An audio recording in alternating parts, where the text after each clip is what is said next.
بس رمضان کی سب سے بڑی تیاری کیا ہے کہ اپنے دلوں کو صاف کر لو پہلے سے، کہ جس دل میں نفرت ہو، بغض ہو، کسی کے لیے غصہ ہو، کسی کے لیے کیا کیا جذبے ہوں، دل صاف کرنا۔ ہمارے گھروں میں روزانہ جھاڑو ہوتا ہے، یہاں مدرسے میں روزانہ صفائی ہوتی کہ نہیں ہوتی؟ چونکہ دنیا کی اصل گندگی ہے تو جھاڑو ہاتھ سے نہیں چھوٹ سکتا۔ حرم شریف میں دیکھا کیسے چاروں طرف خدام پھر رہے ہوتے ہیں برش لے کر، تو دل پہ غبار ایسے آتا ہے جیسے صحن میں غبار آتا ہے، دل پہ گندگی ایسے آتی ہے جیسے صحن میں آتی ہے۔ تو ہم نے نظام بنایا ہوا ہے، لوگ مقرر ہیں وہ روزانہ جھاڑو دیتے ہیں۔ تمہارا دل ایک آنگن ہے، ایک صحن ہے، اس میں بغض، نفرت، حسد، پتہ نہیں کیا کیا گندگیاں آئیں گی اور آتی رہیں گی۔ بچوں ایک کام کرو، جھاڑو پکڑ لو، صاف کرو۔ یا اللہ معاملہ تجھ سے کرنا ہے، لوگوں سے نہیں۔ کسی نے برا کہا، کسی نے غیبت کی، کسی نے گالی دی، کسی نے دھکا دیا، کسی نے حق مارا، کسی نے کچھ کیا، یا اللہ تیرے سپرد میں نے اپنے دل کو سب سے صاف کیا، میں نے اپنے دل کو سب سے صاف کیا۔ یہ اتنی بڑی عبادت ہے کہ بڑے بڑے نفلوں والے، تہجد والے، حج عمرے روزے والے تمہیں نہیں پکڑ سکیں گے، کیونکہ اس کا کرنے والا دنیا میں کوئی نہیں ہے۔ نفل پڑھنے والے تو بے شمار ہیں، عمرے کرنے والے بے شمار ہیں، علماء بے شمار ہیں، حاجی بے شمار ہیں، سخاوت کرنے والے بے شمار ہیں، لیکن اس ٹکڑے کو صاف کرنے والا لاکھوں میں ایک بھی نہیں ہے۔ مشکل کام ہے، آپ یہ سیکھ لیں، صاف کرو، صاف کرو، صاف کرو۔ یہ رمضان کی سب سے بڑی تیاری اور علم کو حاصل کرنے کی سب سے بڑی چابی ہے کہ اپنے دل کو کھلا کر لو۔ کوئی چیز خالی ہوگی تو کچھ آئے گا۔ جس دل میں بغض بھرا ہو، نفرت بھری ہو، حسد بھرا ہو، کینہ بھرا ہو، اس میں خاک آئے گا، اس میں تو علم کی ایک کرن بھی نہیں آئے گی۔ اس زبان سے چاہے جتنے مرضی موتی بکھیرے، دل اس کا اندھا ہوگا۔ لا تعمى الابصار ولكن تعمى القلوب التي في الصدور۔ یہ آنکھوں سے اندھے نہیں، دل سے اندھے ہیں۔ تو بچوں اپنے دل کو صاف کرنا سیکھو۔ وہ کتنی مشہور حدیث ہے، آپ نے کہا اس دروازے سے ایک جنتی آ رہا ہے، تو ایک انصاری صحابی داخل ہوئے، جوتا ہاتھ میں، داڑھی میں وضو کا پانی۔ اگلے دن اس دروازے سے ایک جنتی آ رہا ہے، تو ایک صحابی آئے، ہاتھ میں جوتا، داڑھی میں وضو کا پانی۔ وہی صحابی اگلے دن اس دروازے سے ایک جنتی آ رہا ہے، تو وہی صحابی 3 دن جنت کی بشارت لی۔ اس صحابہ کی جماعت میں ایک شخص ہیں جن کا نام ہے عبداللہ بن عمرو بن عاص۔ ان سے بڑا عبادت گزار صحابہ میں کوئی نہیں تھا، نہ سابقین میں نہ متاخرین میں، نہ پہلوں میں نہ بعد والوں میں۔ ان کی عبادت کیا تھی؟ ساری رات جاگنا، سارے دن کا روزہ، اور ایک ختم قرآن صبح سے شام تک۔ اتنی اللہ نے طاقت دی تھی۔ پھر وہ غلو والی بات آ گئی، ایکسٹریم ہونے والی بات آ گئی۔ ان کی شادی والی رات حجلہ عروسی میں داخل ہو رہے ہیں، دلہن کے کمرے میں داخل ہو رہے ہیں، اور مصلی بچھا کے اللہ اکبر، اور دیر نفل تے نفل، دیر نفل تے نفل۔ تو ان کی بیگم نے دیکھا تو وہ بھی خیر کا زمانہ تھا، انہوں نے بھی وضو کیا اور پیچھے مصلی بچھا کے وہ بھی فجر تک نفل پڑھتے رہے۔ صبح ہوئی تو حضرت عمرو بن عاص رضی اللہ عنہ نے پوچھا بیٹی رات کیسی گزری؟ کہا جی ماشاءاللہ آپ کے بیٹے تو بڑے عبادت گزار ہیں، ساری رات نفلوں میں ہی گزری۔ تو وہ ان کو شکایت کر دی۔ حضرت عمرو بن عاص کو اتنا غصہ چڑھا، وہ بیٹے کو تو کچھ نہیں کہا، کتنی حکمت کی بات ہے، سیدھے گئے اللہ کے نبی کے پاس، یا رسول اللہ یہ عبداللہ دیکھیں کیسا نادان ہے، اس کی شادی کی ساری رات نفل پڑھتا رہا۔ تو آپ کہتے ہیں ماشاءاللہ ماشاءاللہ کتنی بڑی بات ہے۔ نفلوں میں گزر گئی، رات بھی نفلوں میں گزر گئی۔ تو آپ نے حضرت عبداللہ بن عمر کو بلا کے ڈانٹا کہ تو نے مہینے میں 3 دن روزے رکھنے ہیں، بس اس سے زیادہ نہیں رکھنے،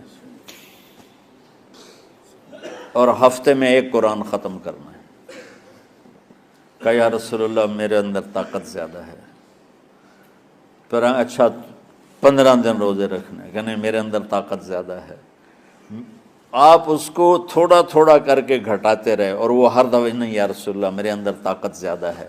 تو آخر میں آپ نے کہا اچھا چلو صوم داؤدی پہ آ جاؤ، 1 دن روزہ رکھو، 1 دن افطار کرو، اور 3 دن سے پہلے قرآن ختم نہیں کرنا۔ تو آپ نے اس کو پیچھے کیا۔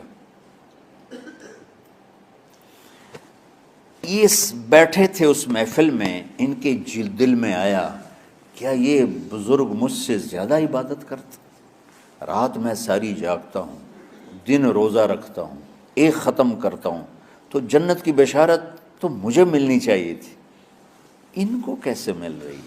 یہ کسی کتاب میں نہیں لکھا کہ یہ ان کا جذبہ تھا، لیکن جو کہ میں ان کی سیرت کو جانتا ہوں تو مجھے خیال آتا ہے کہ ان کی نفسیات میں یہ بات آئی ہوگی، چونکہ صرف انہی کو خیال آیا کہ میں جا کے دیکھتا ہوں کہ یہ بزرگ کیا کرتے ہیں۔ تو ان کے پاس پہنچ گئے، چاچا، ذرا وہ ادھیڑ عمر تھے، چاچا وہ میرے ابا تھوڑے ناراض ہیں، تو کچھ دن آپ کے پاس گزارنا ہوگا، بیٹا بسم اللہ آ جاؤ۔ اب رات ہوتے ہی عشاء کی نماز پڑھ کے انہوں نے جلدی سے چادر اوپر لی اور یوں سراغ کر کے ان چاچے کو دیکھنے لگے ایسے کر کہ اب یہ کیا ساری رات سجدہ کرے گا، اور ساری رات روتے روتے روتے روتے مصلی گیلا ہو جائے گا، یا ساری رات رکوع کرے گا، ساری رات قیام کرے گا، ساری رات قرآن پڑھے گا، اس تصور سے یوں دیکھ رہے۔ اور وہ بزرگ صحابی تشریف لائے، سرانے پہ سر رکھا، اللہم بسمک اموت و احیا، ہو گئے۔ اب یہ دیکھ رہے ہیں ابھی اٹھیں گے، ابھی اٹھیں گے، ابھی اٹھیں گے، اٹھے نا، فجر کی اذان پہ اٹھے۔ اب یہ تو حیران پریشان ہو گئے کہ یہ کیا ہو؟ اس زمانے میں تو منافق تہجد نہیں چھوڑتے تھے ڈر کے مارے کہ پتہ نہ چل جائے ہمارے کفر کا، تو یہ چاچا جنت بھی لے گیا تو ستا بھی پیا کہ چلو کل دیکھوں گا۔ اگلی رات پھر چادر سر پہ کر کے اور یوں سوراخ کر کے لیٹے ہوئے اور دیکھ رہے۔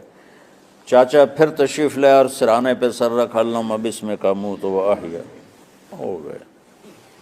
فجر کی اذان پہ اٹھے، یہ اور پریشان ہو گئے کہ میرا نبی کا فرمان تو سچا ہے، اس میں تو شک بھی کفر ہے، لیکن عمل کیا ہے جس پر اس کو جنت کی بشارت ملی؟ 2 رکعت نفل بھی نہیں۔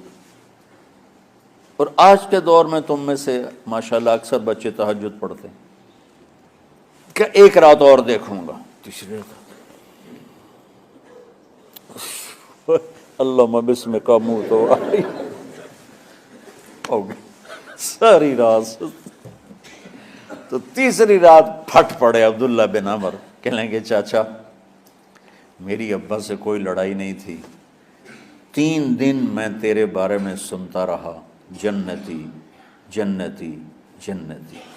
میں دیکھنے آیا تھا کہ آپ کیا کرتے ہیں، آپ تو کچھ بھی نہیں کرتے ہو، ساری رات سوتے رہتے ہو، اب کیا کرتے ہو؟ انہوں نے کہا بیٹا یہی ہے جو تم نے دیکھا ہے۔ اب ان کو سمجھ میں نہیں آ رہا کہ یہ جوڑ کیسے بٹھاؤں، ادھر جنت کی بشارت، ادھر ساری رات خراٹے، اب یہ اس میں جوڑ کیسے بٹھاؤں، کیونکہ نبی کی بات تو غلط ہو نہیں سکتی۔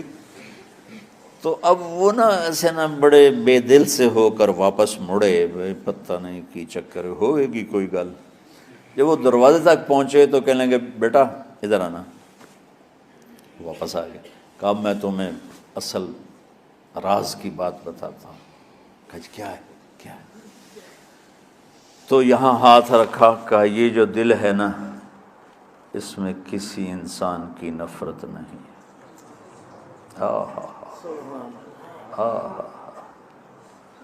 اور جب اللہ کسی کو رزق دیتا ہے، عزت دیتا ہے، مجھے کبھی حسد نہیں ہوا، مجھے خوشی ہوتی۔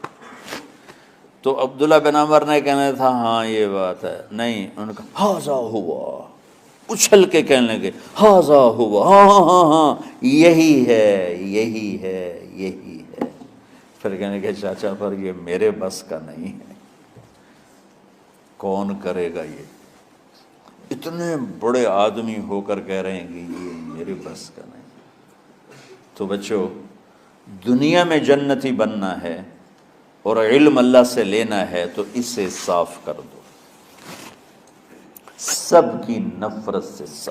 اس نے مجھے یہ کیوں کہا، اس نے مجھے یوں کیوں دیکھا، اس نے میرے بارے میں یوں کیوں کہا، اس نے میرے بارے میں یہ کیوں لکھا۔ جس کی تعریف ہوتی میری کتنی برائی ہوتی، صرف تعریف تو نہیں ہوتی، بھرا پڑا سوشل میڈیا مجھے گالیاں دیں۔ اللہ کے فضل سے میرے دل میں ایک ذرے کے برابر کبھی کوئی منفی جذبہ نہیں آیا، آئے تو میں دھو کے صاف کر دیتا ہوں، یا اللہ میں نے اپنے دل کو صاف کیا، میرا معاملہ تیرے ساتھ ہے، کسی کے ساتھ نہیں۔ یہی آپ رمضان کی سب سے بڑی تیاری، علم کے حاصل کرنے کا سب سے بڑا ہتھیار آپ کو یہ نہیں ہے کہ تمہیں کتابیں یاد ہو جائیں، تمہیں اشعار یاد ہو جائیں۔ تو ساری امت سے کہتا ہوں رمضان کا استقبال کرو دلوں کو صاف کر کے، نفرتوں کو مٹا کے، مذہبی نفرت، دنیاوی نفرت، رشتوں کی نفرت، بول چال کی نفرت، سیاست کی نفرت، لین دین کی نفرت، ان سب سے اپنے دل کو صاف کرو تاکہ رمضان میں اللہ نے علم اتارا، اللہ تعالیٰ آپ کو علم عطا فرمائے، اور باقی لوگ جو عام دنیا میں زندگی گزار رہے ہیں ان کے دلوں میں اللہ رمضان کا نور اتارے اور ہدایت کا نور اتارے۔ یہ سب سے بڑی تیاری ہے اس کی۔ اور کسی سے گلہ ہے، غصہ ہے، ناراضگی ہے، کسی سے بولتے نہیں ہو، ابھی سے شعبان آ چکا ہے، آپ شعبان سے رمضان کی تیاری شروع فرما دیتے تھے، تو اس کی تیاری کیا ہے؟ وہ دلوں کو صاف کرو، معاف کرو، معافی مانگو، تمہارا قصور نہیں پھر بھی معافی مانگ لو، دلوں کو صاف کرو، اور اللہ سے سخاوت مانگو کہ اللہ کو سخی بھی پسند ہے اور صاف دل والا بھی۔